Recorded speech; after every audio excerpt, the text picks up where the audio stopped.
Kryeministri Edi Rama në episodin e 6 të podcastit Flasim foli për ndikimin e paketës së maleve dhe transformimin që kjo nisëm do të sjellë në zonat malore përmes agroturizmit dhe ringjalljes së pronave familjare.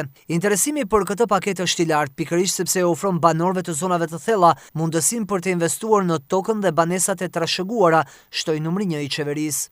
Paketa e maleve është pikërisht në thelb kjo gjë, nuk është për ata të cilët e kanë tokën, për ata të cilët për një arsye në zonat caktuar nuk e kanë marrë dot tapin, sepse nuk qifet 7.501, e kanë refuzuar 7.501 ose këtu ose aty, për ata që kanë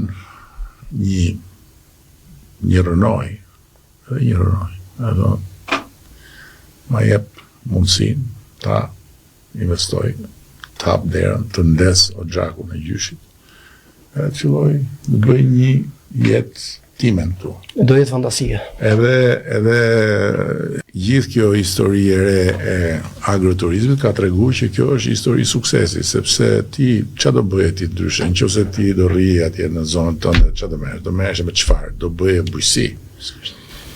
Pa infrastrukturë, pa gjë, pa to. Rama nënvizoi se zhvillimi i agroturizmit ka treguar se është një histori suksesi, sidomos për të rinj që vendosin të qëndrojnë në zonat e tyre. Kjo paketë parashikon mbështetje konkrete për 500 përfituesit e parë që marrin leje, duke ofruar lehtësira të konsiderueshme fiskale.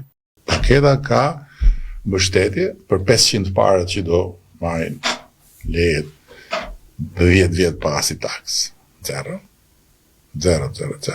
Vetëm sigurime shoqërore, sigurime shëndetësore, se ato normale se tash pensionit tjerëve. Po të vim tek Vermoshi, ku shkojmë tash më lart? Cila është ambicia? Nuk mund të bëj turizëm vetëm Vermosh edhe Lipush. Pra, domethënë kam dëshirë që të rriten investimet në të dyja fshatnat, në Lipush dhe në Vermosh.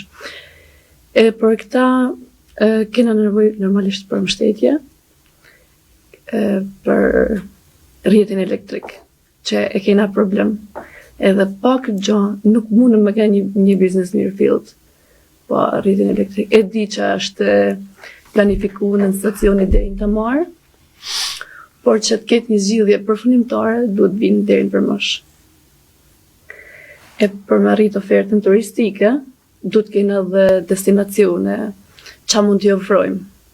Në Vermosh kena një kull historike dhe simbolike, kullën e Pregcalit, që mendoj ka arë koha që të marrin zgjidhje. Ajo duhet kthehet një muze etnografik. Fondacioni Pregcali ka mbledh këto para, kush do të kontribuojë nëpërmjet atij fondacioni dhe pastaj ne mund ta bëjmë këtë gjë me Fondin e Zhvillimit Shqiptar dhe bashkojmë fondet edhe fondacioni jep kontributin e vet edhe çfarë mund mungoj mund ta japi Fondi i Zhvillimit Shqiptar edhe pastaj i vëmë një plak siç bëhet në gjithë botën, i shënojmë emrat e gjithë kontributorëve, kështu që secili merr idën ka emrin aty dhe thotë ja, e kam lënë dhe unë emrin këtu. Dhe pastaj çfarë bëhet aty dhe si përdoret, ajo duhet me pa, sepse duhet është e rëndësishme që të jetë diçka që të jetë e gjallë, që të jetojë. Në shënimet e javës, Rama shtoi mëtej se nga janari 2026 në Republikën e Shqipërisë nuk do të ketë asnjë pagë nën 500 euro.